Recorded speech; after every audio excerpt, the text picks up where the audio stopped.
Salam jumpa lagi bersama saya, Pastor John Lewar SVD, Suara Pagi. Jumat 12 November 2021, Pekan Biasa ke-32, Peringatan Wajib Santo Yosafat, Uskup dan Martir. Bacaan Injil pada hari ini diambil dari Lukas bab 17 ayat 26 sampai dengan 37. Mari kita membaca sabda Tuhan, merenungkannya, masuk dalam keheningan dan doa. Dalam nama Bapa dan Putera dan Roh Kudus. Amin. Tuhan bersamamu dan bersama rohmu. Inilah Injil Yesus Kristus menurut Lukas. Dimuliakanlah Tuhan. Dan sama seperti terjadi pada zaman Nuh, demikian pula lah halnya kelak pada hari-hari Anak Manusia. Mereka makan dan minum, mereka kawin dan dikawinkan, sampai kepada hari Nuh masuk ke dalam bahtera. Lalu datanglah air bah dan membinasakan mereka semua. Demikian juga seperti yang terjadi di zaman Lot. Mereka makan dan minum, mereka membeli dan menjual, mereka menanam dan membangun. Tetapi pada hari Lot pergi keluar dari Sodom, turunlah hujan api dan hujan belerang dari langit dan membinasakan mereka semua. Demikianlah halnya kelak pada hari di mana Anak Manusia menyatakan dirinya. Barang siapa pada hari itu sedang di peranginan di atas rumah dan barang-barangnya ada di dalam rumah, janganlah ia turun untuk mengambilnya. Dan demikian juga orang yang sedang di ladang, janganlah ia kembali.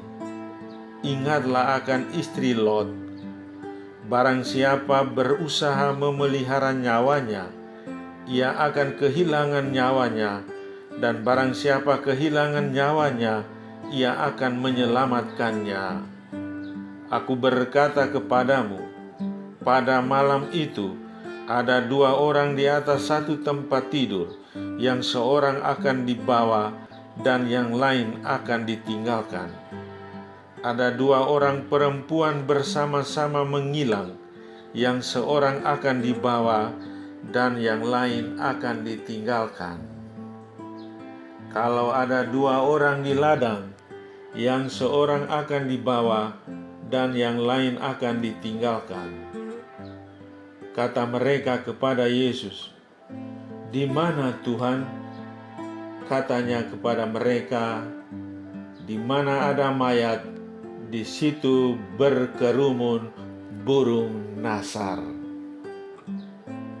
Demikianlah sabda Tuhan. Terpujilah Kristus. Rahmat Allah bagi orang yang percaya. Saudari-saudaraku yang terkasih dalam Kristus, hari ini Yesus mewartakan kedatangan Anak Manusia. Isi pewartaan itu adalah kebinasaan sebagian umat manusia dan kemurahan hati Allah. Kebinasaan menimpa orang yang tidak peduli akan kehendak Allah. Kemurahan Allah hadir dalam diri mereka yang percaya dan taat kepadanya.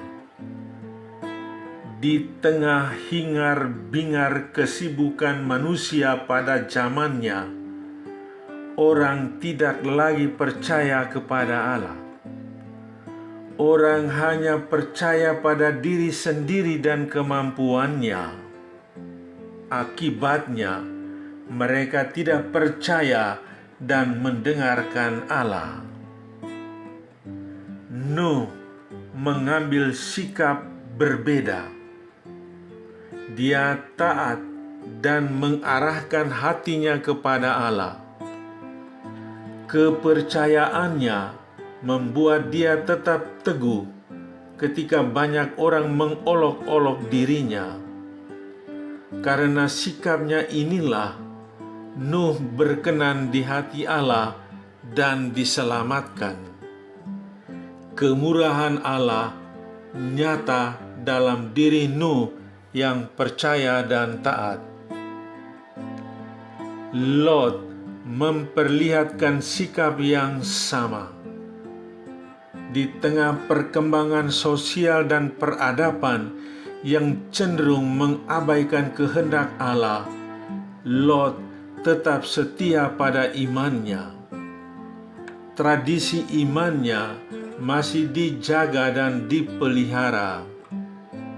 Allah menyelamatkan Lot dari bencana yang melanda kota dan masyarakat.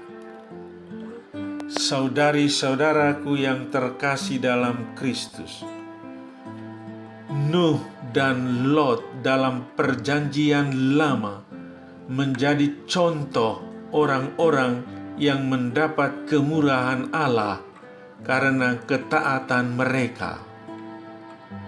Sikap Nuh dan Lot patut menjadi permenungan kita untuk memeriksa sikap batin hati kita masing-masing terhadap Allah.